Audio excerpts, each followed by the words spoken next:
Bonjour à tous. Aujourd'hui, on va parler de Descartes. Pourquoi Descartes? Déjà parce que Descartes, c'est un peu un incontournable de la philosophie française. C'est difficile de passer à côté. C'est vraiment le genre de philosophe qui a apporté quelque chose à la manière de penser. Il a été très influent sur son époque, sur la pensée européenne en général. Et donc, parler de philosophie sans évoquer Descartes, c'est un petit peu compliqué. Alors Descartes, si je devais le définir pour introduire cette présentation, je dirais que c'est d'abord un obsédé de la vérité. Évidemment, c'est une formule un peu réductrice parce qu'on ne peut pas résumer Descartes simplement à ce trait de sa démarche, mais c'est quand même un aspect très important de la démarche cartésienne, l'obsession de la vérité. Alors qu'est-ce que j'appelle l'obsession de la vérité? Tous les philosophes ont l'obsession de la vérité d'une certaine manière. C'est d'ailleurs ça le principe. Le philosophe, c'est celui qui cherche cette vérité, qui veut l'atteindre à tout prix. Sauf que chez Descartes, ça va prendre une forme assez radicale. C'est-à-dire que Descartes, effrayé qu'il est de se tromper, d'être dans l'erreur, d'être dans le faux, va aller jusqu'à remettre en doute tout ce qu'il croit savoir. Et selon lui, ça, c'est la base de la démarche philosophique, à savoir de mettre en doute, de mettre en question tout ce que l'on croit être vrai, donc nos croyances, nos préjugés, nos impressions.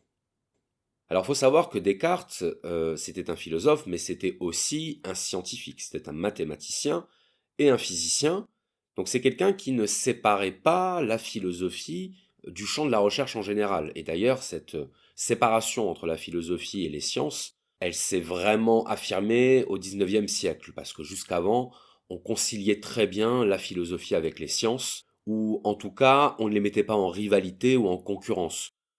Donc Descartes, fort de sa méthode scientifique, va décider de l'appliquer au champ de la vérité, au champ de la connaissance philosophique. Et ce qu'il va remarquer, c'est que nous sommes tous remplis d'idées fausses. Ces idées fausses, on n'en est pas totalement responsable. Ce n'est pas simplement la marque d'une ignorance naturelle, ni d'une bêtise de l'homme. Non, c'est vraiment tout un tas de facteurs qui s'additionnent et qui font que nous tombons régulièrement dans l'erreur. Alors il va donner quelques exemples. Il va parler de l'enseignement, de l'éducation qu'on a reçue, de l'instruction. Donc Descartes va mentionner le fait qu'il peut arriver des fois que nous apprenions des choses qui ne sont pas totalement conformes à la réalité. Et vous savez très bien, parce que vous êtes allé à l'école tout comme moi, que depuis l'époque où vous alliez à l'école, il y a des choses qui ont été revisitées, il y a des choses qui ont été corrigées dans ce qu'on pouvait apprendre. Ça concerne évidemment tout le champ de l'histoire, hein, évidemment, parce que là, l'histoire est une science en évolution perpétuelle, en réécriture perpétuelle. Mais même dans le domaine des sciences, il y a des choses qui étaient considérées comme valables il y a encore 20 ou 30 ans et qui ne le sont plus aujourd'hui. Donc les manuels scolaires évoluent. Et c'est vrai qu'on peut parfois apprendre des choses durant notre enfance qui se révéleront fausses par la suite. Alors il n'y a pas que l'éducation que Descartes met en accusation. Il y a aussi ce que Descartes appelle l'opinion. Et l'opinion, c'est un petit peu l'idée de tout le monde, l'idée qui n'a pas réellement de fondement ou de justification. Donc c'est vraiment le degré 1 de la connaissance, l'opinion. C'est un savoir qui n'en est pas un en réalité. Donc c'est quelque chose vis-à-vis de quoi il faut entretenir beaucoup de méfiance. Et ça signifie concrètement qu'il ne faut pas se fier à ce que l'on va nous dire, il ne faut pas tout prendre pour argent comptant, il ne faut pas accepter les informations sans les vérifier au préalable. Mais ça ne s'arrête pas là, c'est-à-dire que outre l'éducation, outre l'opinion, Descartes va jusqu'à dire que c'est notre constitution même, en tant qu'être humain, qui nous porte à faire des erreurs, qui nous porte à faire des erreurs, qui nous prédispose en quelque sorte à nous tromper. Et l'exemple que donne Descartes, c'est l'exemple de nos sens, nos 5 sens. Ce que montre Descartes, c'est que il arrive fréquemment que nos sens nous induisent en erreur, c'est-à-dire que on va voir des choses, on va sentir des choses, on va entendre des choses, et on va se tromper sur leur nature, sur leur origine. On va être soumis à des illusions. Donc les plus connues sont évidemment les illusions d'optique, le fait de voir quelque chose qui n'existe pas réellement, qui n'est pas là devant nous. On peut aussi parler des illusions auditives, comme par exemple quand on a l'impression d'entendre notre prénom crié dans la rue, alors qu'en fait non, c'était juste une onomatopée qui y ressemblait vaguement. Donc les illusions sensorielles, on en a tous fait l'expérience, et on sait qu'il est donc possible, parfois, de se tromper, d'avoir une perception biaisée, une perception altérée de la réalité, et que donc on ne peut pas totalement, intégralement se fier à nos sens dans une démarche de connaissance. Donc déjà, le point de départ de Descartes, c'est quand même le constat de tous les obstacles à la connaissance. Descartes vraiment insiste beaucoup là-dessus. D'ailleurs, je vous invite vraiment à lire son livre Le discours de la méthode, parce que c'est dans ce livre-là que Descartes expose sa méthode de la manière la plus claire, de la manière vraiment la plus compréhensible pour tous. Et donc dans ce livre, Descartes décide de nous raconter son cheminement, c'est-à-dire que ça prend presque des allures autobiographiques, et Descartes nous raconte, voilà, son enfance, ses années d'enseignement, ses années d'études, et il accumule les éléments qui montrent que la connaissance est quelque chose de fragile, de précaire, qui est basé sur de nombreuses croyances fausses ou sur de nombreuses opinions, de nombreux préjugés. Donc c'est vraiment ça qui anime la démarche de Descartes, c'est-à-dire de pointer tout ce qui va à un moment ou à un autre nous poser problème dans l'accès à la connaissance. Et la grande difficulté pour les êtres humains que nous sommes, c'est que nous n'avons accès au monde que par l'intermédiaire de nos sens. Or, nos sens sont douteux, nos sens ne sont pas fiables, on doit se méfier de ce que nous disent nos sens. Alors l'un des exemples que je donne souvent pour illustrer ça à mes élèves, c'est l'exemple du bâton qu'on va plonger dans un cours d'eau. Et Descartes nous dit que si on fait ça et qu'on regarde au niveau de la surface de l'eau, on aura l'impression que le bâton est coupé, qu'il est séparé de lui-même en quelque sorte, ce qui n'est pas possible. Et d'ailleurs, il suffit de retirer le bâton de l'eau pour s'apercevoir qu'à aucun moment il n'a été coupé. Pourtant, nous l'avons vu coupé parce que nous avons, à ce moment-là, été les victimes d'une illusion d'optique qui nous a fait voir la réalité autrement que ce qu'elle n'est vraiment. Eh bien, Descartes va partir de ce genre d'exemple, il va partir de ça, pour en conclure qu'il ne faut jamais faire confiance à nos sens, et qu'il ne faut jamais faire confiance à nos opinions. Donc la démarche de Descartes, c'est une démarche de méfiance radicale à l'égard de tout ce qui peut être une source d'erreur. Non pas à ce qui a été démontré comme étant une erreur, mais à tout ce qui peut l'être. Et qu'est-ce qui peut être potentiellement faux? Eh bien, Descartes dira que tout peut être potentiellement faux. Tout ce qui n'a pas été vérifié, tout ce qui n'a pas été démontré, ne peut pas être tenu pour vrai, et si on ne peut pas tenir quelque chose pour vrai, on doit la tenir pour potentiellement fausse. Ce qui veut dire que Descartes va partir du constat que toutes nos connaissances étant marquées du sceau de la fragilité, on doit suspendre toutes nos croyances, toutes nos connaissances, toutes nos opinions, le temps de reconstruire la connaissance sur des bases solides. Donc cette démarche, on l'appelle souvent la méthode du doute méthodique, mais aussi du doute radical ou encore hyperbolique. Alors pourquoi hyperbolique? Parce que, évidemment, c'est une exagération de la part de Descartes. À aucun moment Descartes ne pense réellement que tout ce que nous pensons peut être faux. À aucun moment il ne l'envisage sérieusement. Et d'ailleurs il dit lui-même que le temps de reconstruire notre connaissance sur des bases solides, il faut fonctionner forcément avec nos anciennes croyances. On est obligé de faire avec. On ne va pas tout à coup se retirer du monde et ne jamais se positionner. Donc il va conserver ce qu'on appelle la morale par provision, c'est-à-dire la morale qu'on conserve provisoirement, le temps de vérifier si elle était fondée ou pas, si elle était justifiée ou pas. Donc Descartes va se mettre à douter, il va douter de ce qu'il voit, il va douter de ce qu'il entend, il va douter de ce qu'il croit savoir, et il va aller jusqu'à douter de lui-même. Ce que veut dire Descartes, c'est que si mes sens sont douteux, c'est-à-dire si je dois me méfier d'eux, s'il est possible, s'il y a la moindre chance qu'ils puissent me tromper, ça veut dire que je ne peux pas être absolument certain de mon existence, en tout cas de mon existence corporelle. Parce que mon existence corporelle, j'en ai la connaissance que par l'intermédiaire de mes sens. C'est-à-dire que je peux me voir, je peux me sentir, je peux m'entendre, mais tout ça reste de l'ordre de l'expérience sensorielle. Et comme l'expérience sensorielle est douteuse, définitivement douteuse, je ne peux pas m'appuyer sur elle pour déduire mon existence. Donc Descartes va postuler que je ne peux pas affirmer que j'existe, je dois douter de mon existence, comme je dois douter de tout ce qui provient de mes sens, de tout ce qui provient de la croyance ou des opinions, de tout ce dont je ne peux pas avoir une certitude absolue, une certitude qui s'appuie sur une vérification intégrale, sur une démonstration absolue. Donc Descartes, c'est un peu la philosophie de la paranoïa. C'est partir du principe que parce qu'une erreur est possible, même si c'est un pourcentage ridiculement faible, eh bien le risque existe, et si le risque existe, on ne prend pas ce risque. On pourrait dire que Descartes, c'est celui qui a douté pour être sûr. Parce que en doutant de tout, il est sûr de ne jamais faire d'erreur, il est sûr de ne jamais se faire abuser. Donc c'est assez ironique finalement de se dire que c'est peut-être le philosophe qui a le plus attaché de valeur et d'importance à la notion de vérité, ou en tout cas une ambition affichée d'atteindre cette vérité. C'est ironique qu'il soit arrivé à la vérité grâce au doute, parce que pour Descartes, le doute n'est qu'un outil. Le but de Descartes, ce n'était pas de douter pour douter. Le doute n'est qu'un instrument au service d'une méthode. C'est vraiment constitutif d'une méthode qui est d'écarter tout risque d'erreur. Donc le doute va vraiment apparaître comme un outil très précieux pour accéder à la vérité.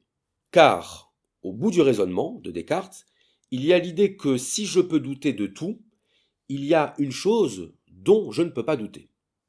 Il y a une chose qui va résister à mon doute, et c'est pas pour rien que cette chose, bien c'est le doute lui-même.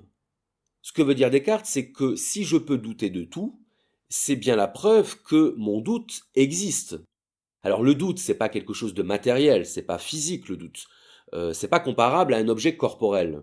Donc on parle évidemment d'existence immatérielle.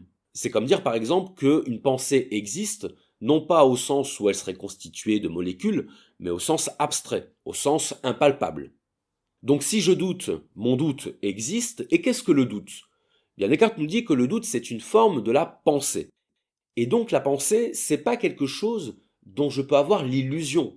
C'est-à-dire que autant on peut avoir une illusion d'optique et voir quelque chose qui n'existe pas vraiment, autant quand on a une pensée dans la tête, cette pensée pourrait bien être une illusion qu'elle resterait une pensée. Parce que l'illusion de la pensée, c'est déjà de la pensée. De la même façon que quand on rêve, ce qu'on vit n'est pas réel, mais le rêve existe en tant que rêve. Il existe en tant qu'illusion, il existe en tant que pensée. Donc c'est ça que veut dire Descartes, c'est que le doute, et donc par extension la pensée, c'est quelque chose dont je ne peux pas douter, c'est quelque chose dont je dois constater l'existence. Et pour Descartes, ça prend vraiment la forme d'une évidence absolue. C'est-à-dire que par quelque bout qu'on prenne le problème, on arrivera toujours à cette conclusion, la pensée existe.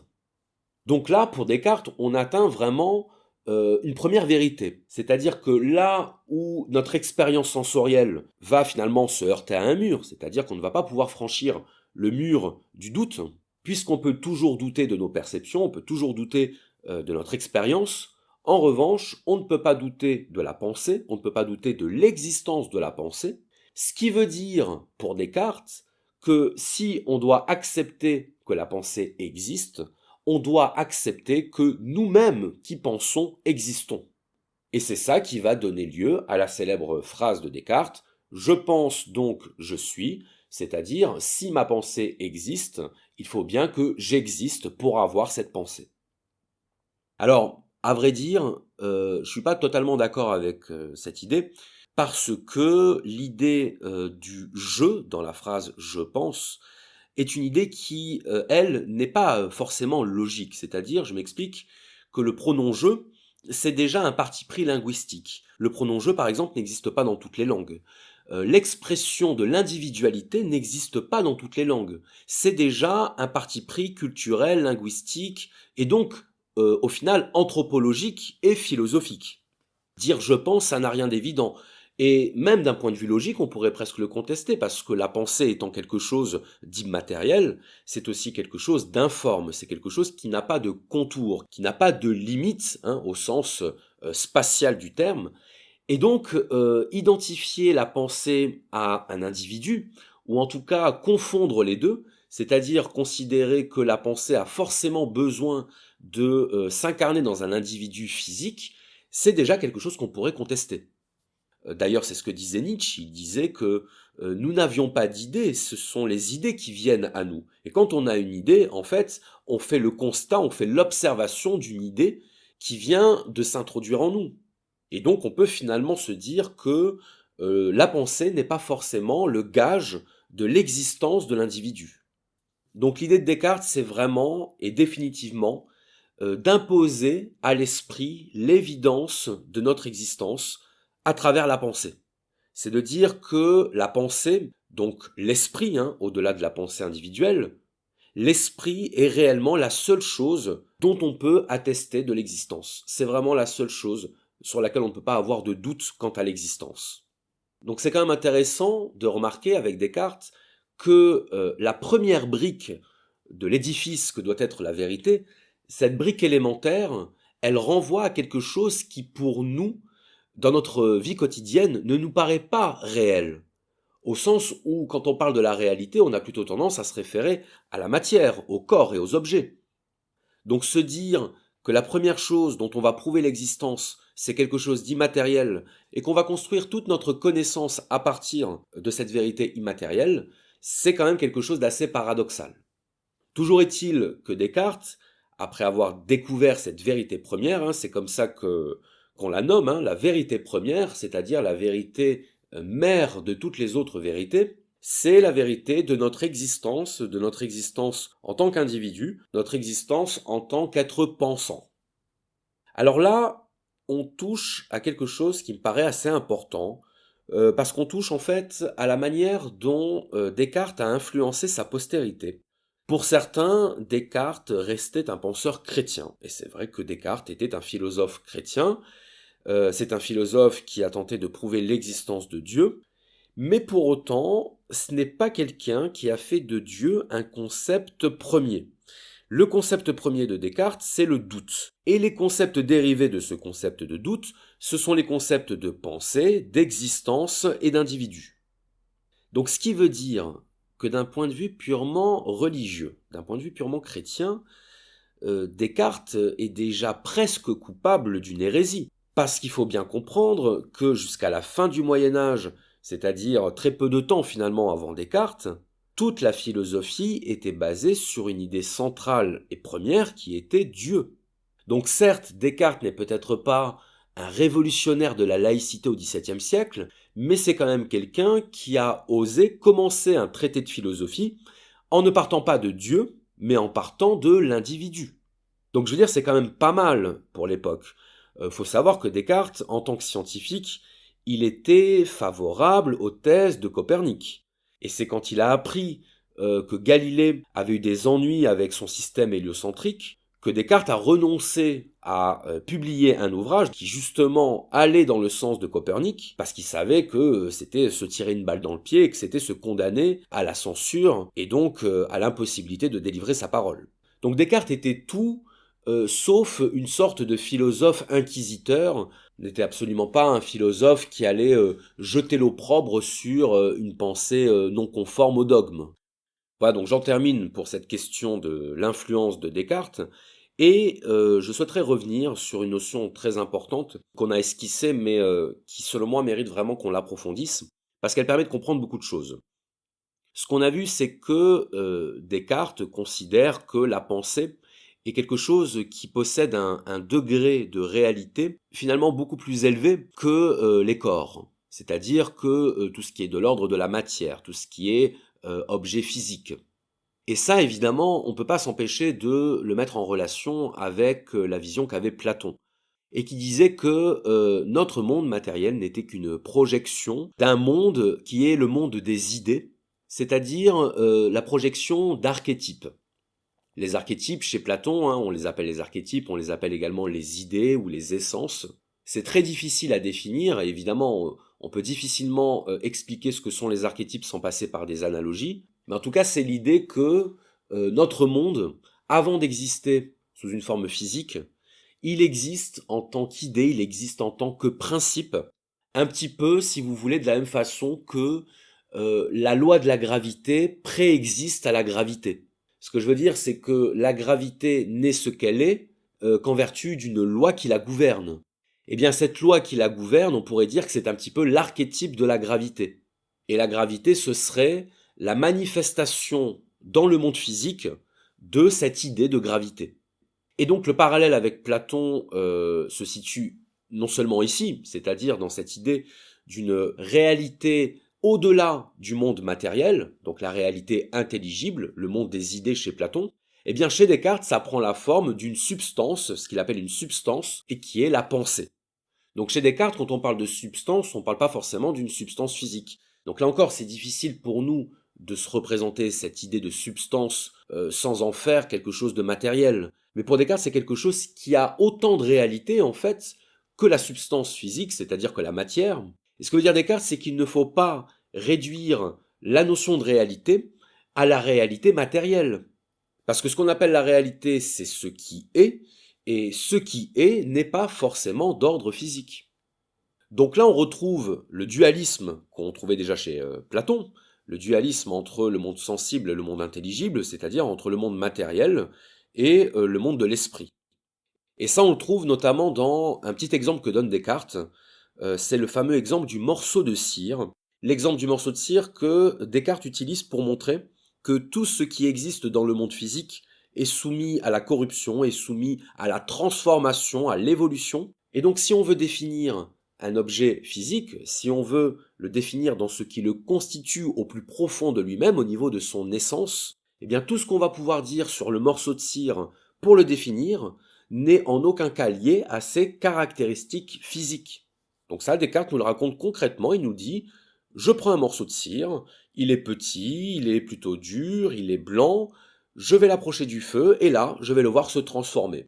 Il va devenir liquide, il va devenir plus foncé, il va fondre, se répandre, et donc, au bout du compte, il n'aura plus du tout les mêmes caractéristiques sensibles que celles qu'il avait au départ.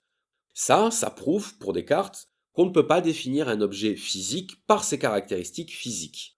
On doit les définir par autre chose, leur essence se situe au-delà de la matière.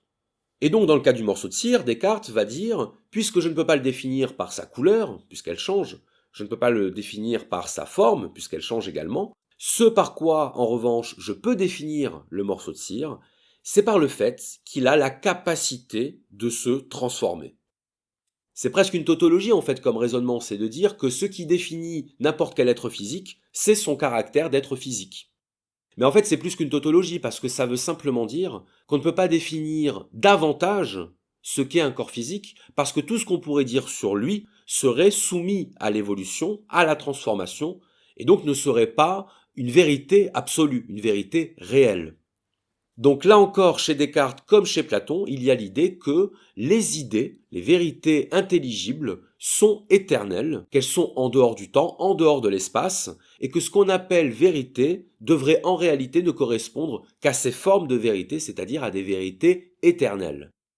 Alors évidemment, c'est toujours difficile de parler de vérité éternelle dans un univers physique, puisque précisément le caractère physique de notre univers, on ne sait pas s'il est de toute éternité ou pas, hein. C'est très difficile de penser ne serait-ce que la question de l'origine immatérielle, de l'origine non physique d'un monde physique. Et c'est justement d'ailleurs la question qui occupe les métaphysiciens, c'est-à-dire ceux qui essayent de penser ce qui transcende le monde physique.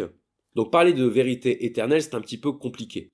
Mais pour Descartes comme pour Platon à l'époque de l'Antiquité, les idées sont des réalités éternelles. Et ça d'ailleurs c'est intéressant de le mettre en comparaison avec ce qu'on trouve dans la Bible, c'est-à-dire au commencement était le Verbe. Et on sait qu'en grec, le Verbe c'est logos, et le logos c'est l'esprit, le logos c'est la pensée, c'est l'intellect. C'est-à-dire que le logos est en rapport direct avec l'idée. Le logos, c'est l'esprit, le logos, c'est le monde des idées. Et dire que au commencement était le verbe, c'est peut-être dire qu'au commencement étaient les idées, au commencement était l'esprit. Donc là encore, au risque de me répéter, c'est intéressant de constater que pour Descartes, ce qui va le mieux définir l'être humain, c'est sa dimension immatérielle, c'est sa dimension spirituelle, c'est son esprit, parce que l'esprit produit la pensée dont je ne peux douter, contrairement au corps dont je peux douter, contrairement à la matière qui se transforme sans cesse. Je ne peux pas douter de ce qui est éternel en moi, je ne peux pas douter de ce qui précède et qui survit à la matière, ce qui veut dire, si on y réfléchit, que, pour Descartes, ce qui nous définit le mieux, c'est notre éternité. c'est que nous sommes des êtres dont la réalité va bien au-delà de notre existence. Parce que si les choses de la matière peuvent exister, les choses de l'esprit peuvent faire plus qu'exister, elles peuvent être. Et ce qui est n'a pas forcément besoin d'exister pour être. De la même façon que nous n'avons pas besoin de sortir de chez nous pour prouver que nous existons. Nous savons que nous existons. Le fait d'être n'implique pas d'extérioriser l'être. Et ce n'est pas parce que nous sommes obligés de faire savoir que nous sommes. On peut se contenter d'être, sans se montrer, sans s'extérioriser. L'esprit aurait pu se contenter d'être. Il aurait ainsi pu continuer à être de toute éternité, mais il faut croire qu'il a eu besoin de compagnie, ou d'une image de soi. Peut-être que l'esprit a voulu se regarder dans un miroir, et que c'est nous, son miroir. Nous sommes peut-être le miroir de l'esprit. Ouais. Et si c'est le cas, il n'est pas Jojo.